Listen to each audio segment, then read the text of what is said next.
Across the South Coast, live from Solent University, you're listening to Solent Sports News. Good afternoon, it's 3 o'clock and I'm Ollie Howard with your Solent Sports News headlines. Pakistan and South Africa are going toe-to-toe in the Cricket World Cup this afternoon. Pakistan opened the batting but were all out for 270, with a strong middle order saving their shaky start and poor finish. South Africa are currently 102 for 2 and sit comfortably in second in the group stage. Pakistan need to win to keep up with the top four and progress. But it's a terrible time if you're an England cricket fan. The Three Lions were torn apart by Sri Lanka on Thursday, being bowled out for a measly 156 and slumped to an 8-wicket defeat.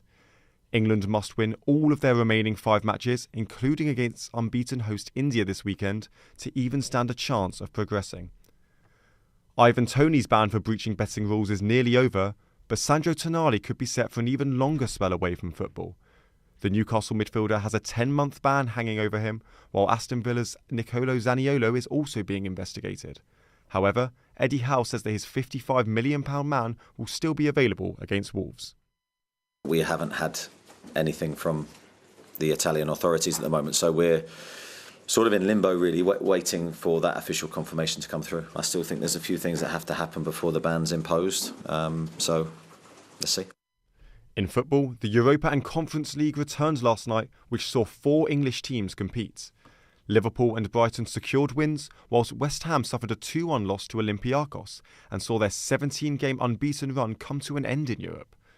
Liverpool thrashed Toulouse 5-1 at home, whilst Brighton beat struggling Ajax 2-0. Aston Villa continued their impressive form as they came out victorious over AZ Alkmaar 4-1 in the Conference League.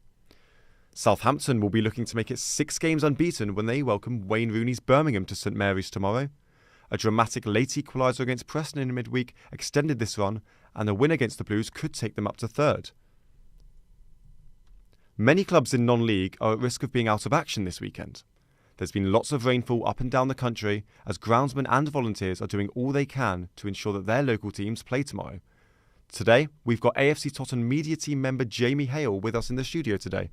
Jamie, lovely for you to join us this afternoon. Just quickly go through, what is it you do at AFC Tottenham? Well, as part of the media team at Tottenham, I dabble in a little bit of commentary, co-com, stadium announcing and also the match reports sometimes. But yeah, the media work that we do is spread across every single department you could think of in media work, so it's definitely very fun. I'd recommend it to anyone. Great, sounds really fun.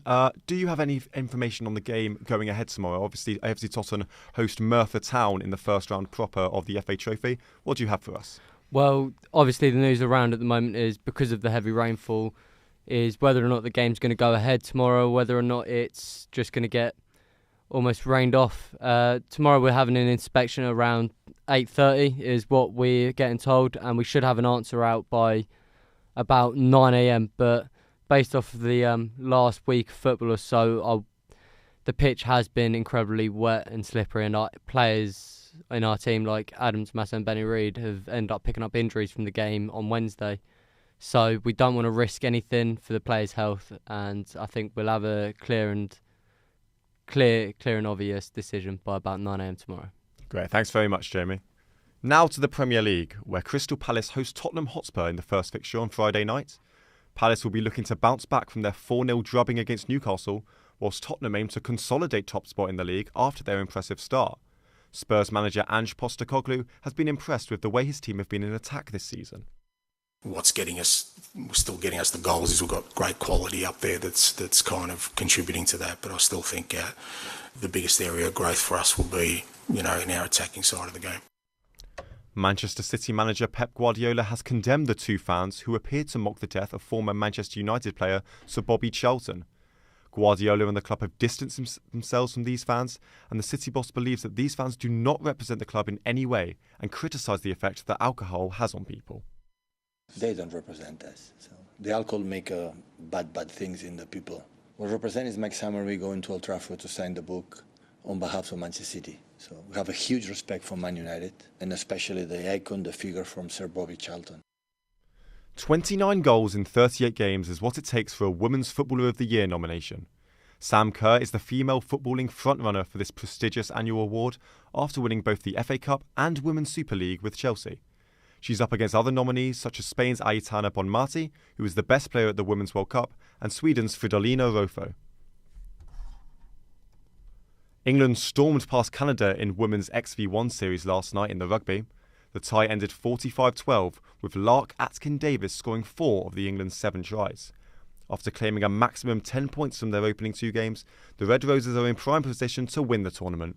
England's final game is against New Zealand on Saturday. And in the men's, England face Argentina at 8 p.m. in the Rugby World Cup third-place playoff match. This fixture comes about after the Red and Whites were knocked out in the semi-final by South Africa on Saturday, whilst the All Blacks proved to be too strong for Los Pumas in their tie. Captain Owen Farrell hopes to repay the favour to the England fans. We're looking forward to this game, and it should be a good one.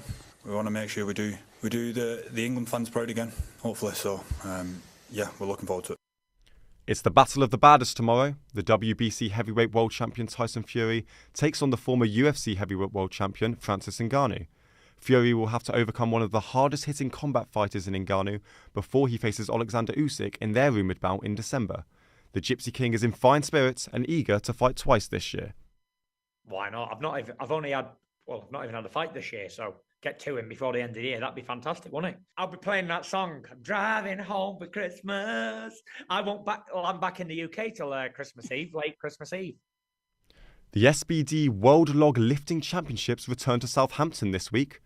Prizes are on offer for the podium placings, but also a bonus £1,000 for any lifter that can break a world record. With 11 different categories and all seated spectating, it will be a show to remember.